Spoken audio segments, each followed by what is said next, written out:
The evangelical path. I will now move on to characterize the evangelical way of spiritual life, which is as eternal as is the proclamation of the good news, always alive within the bosom of the Church, shining for us in the faces of saints and at times lighting with the reflection of its fire even righteous people outside the Church. Here one must immediately introduce a clarification so as to prevent well-intentioned or deliberate misinterpretations of the evangelical way of religious life. Obviously it has no relation to the current evangelical sectarianism which has extracted only a selected list of moral precepts from the gospel, added to this its own distorted and impoverished doctrine of salvation, about being born again, spiced this up with hatred of the Church, and then proclaimed this peculiar hodgepodge as a true understanding of Christ's gospel teaching. The evangelical spirit of religious consciousness blows where it will, but woe betide those ages and those peoples upon which it does not rest. And at the same time, blessed are they that walk in its paths, even those who know it not. What is most characteristic of this path? It is a desire to Christify all of life. To a certain degree this notion can be contrasted to that which is understood not only by the term enchurchment, but also the term Christianization. Enchurchment is often taken to mean the placing of life within the framework of a certain rhythm of church piety, the subordination of one's personal life experience to the schedule of the cycle of divine services, the incorporation of certain specific elements of churchliness into one's way of life, even elements of the Church's staff. Christianization, however, is generally understood as nothing more than the correction of the bestial cruelty of man's history through inoculation with a certain dose of Christian morality. And in addition to this it also includes the preaching of the gospel to the whole world. Christification, however, is based on the words, "It is no longer I who live, but Christ who lives in me." The image of God, the icon of Christ, which truly is my real and actual essence or being, is the only measure of all things, the only path or way which is given to me. Each movement of my soul, each approach to God, to other people, to the world, is determined by the suitability of that act for reflecting the image of God which is within me. If I am faced with two paths and I am in doubt, then even if all human wisdom, experience, and tradition point to one of these, but I feel that Christ would have followed the other, then all my doubts should immediately disappear and I should choose to follow Christ in spite of all the experience, tradition and wisdom that are opposed to it. But other than the immediate consciousness that Christ is calling me to a particular path, are there any other objective signs which will tell me that this doesn't just appear this way to me, that it is not a figment of my imagination or my emotional feeling? Yes, there are objective indications. Christ gave us two commandments, to love God and to love our fellow man. Everything else, even the commandments contained in the Beatitudes, is merely an elaboration of these two commandments, which contain within themselves the totality of Christ's good news.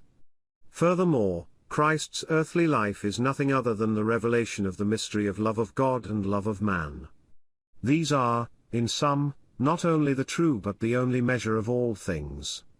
And it is remarkable that their truth is found only in the way they are linked together.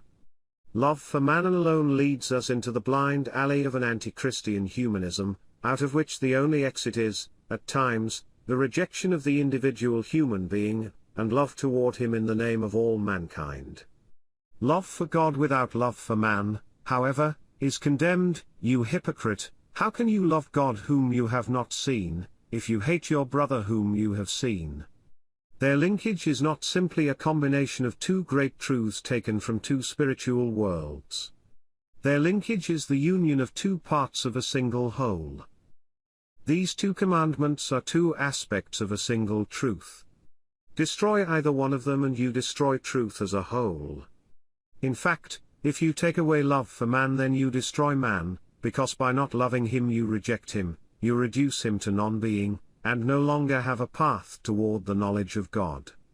God then becomes truly apophatic, having only negative attributes, and even these can be expressed only in the human language which you have rejected.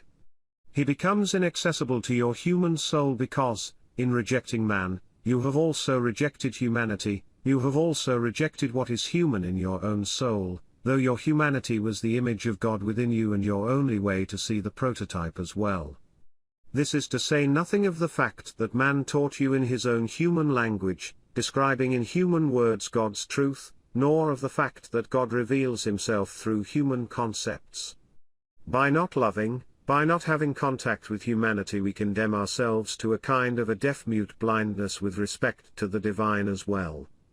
In this sense, not only did the Logos Word Son of God assume human nature to complete his work of redemption and by this sanctified it once and for all, destining it for deification, but the Word of God, as the good news, as the gospel, as revelation and enlightenment likewise needed to become incarnate in the flesh of insignificant human words.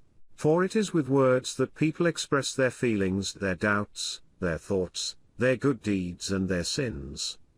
And in this way human speech, which is the symbol of man's interior life, was likewise sanctified and filled with grace, and through it the whole of man's inner life. On the other hand, one cannot truly love man without loving God. As a matter of fact, what can we love in man if we do not discern God's image within him? Without that image, on what is such love based?